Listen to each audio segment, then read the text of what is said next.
where I was to join them.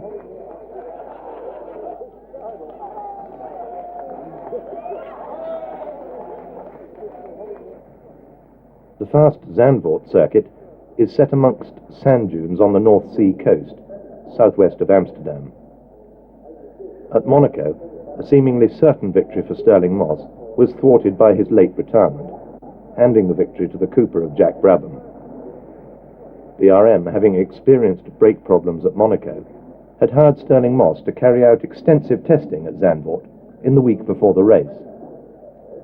For the actual race, however, he reverted to his usual Rob Walker-entered Cooper climax.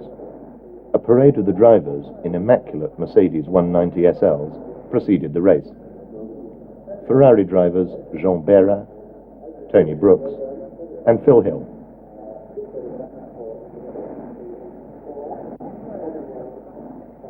Harry Schell, BRM driver, the Texan Carroll Shelby in an Aston Martin, Roy Salvadori, who was to drive the other Aston, the Swede Joe Bonnier in the BRM, Jack Brabham looking confident, having won the first two Formula One races of the season. Innes Ireland making his Grand Prix debut for Team Lotus.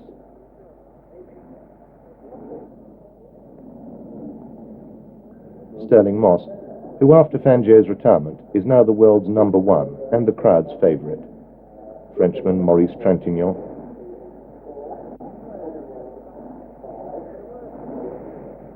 The dapper Graham Hill, looking the archetypal English gentleman.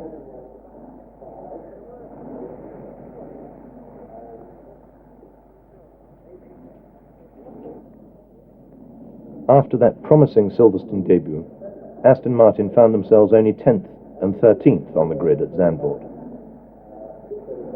The Duke of Kent was the guest of David Brown in the Aston Martin pit.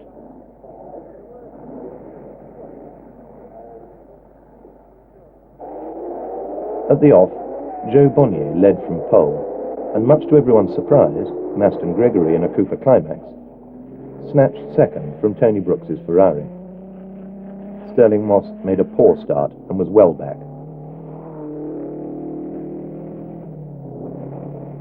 Dutch privateer and nobleman Karel Godin de Beaufort brought up the rear in the RSK Porsche.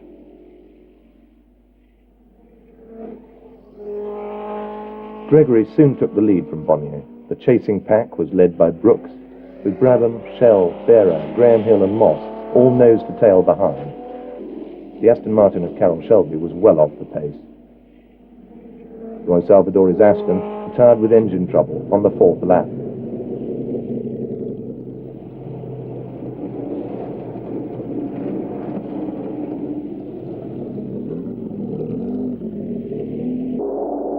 Gregory still held a slim lead over Bonnier, with the beautifully controlled Cooper of Jack Brabham chasing.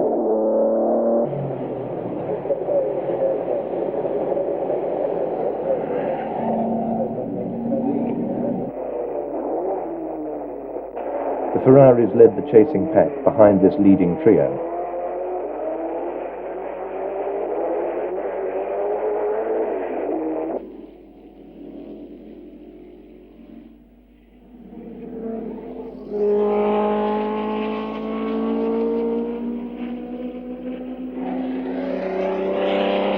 Then Gregory was slowed by gearbox trouble.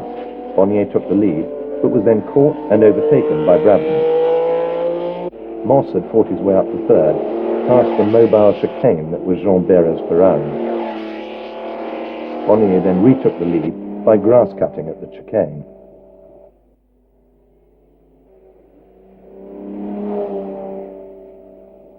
The spectating Roy Salvadori was timing Stirling as he caught the leading duo.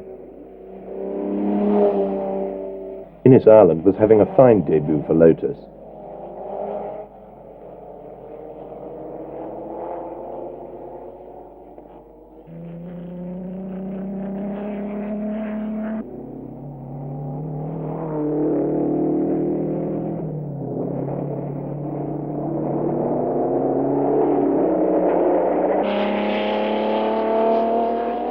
Jack Brabham lapped Bera's ill-handling Ferrari.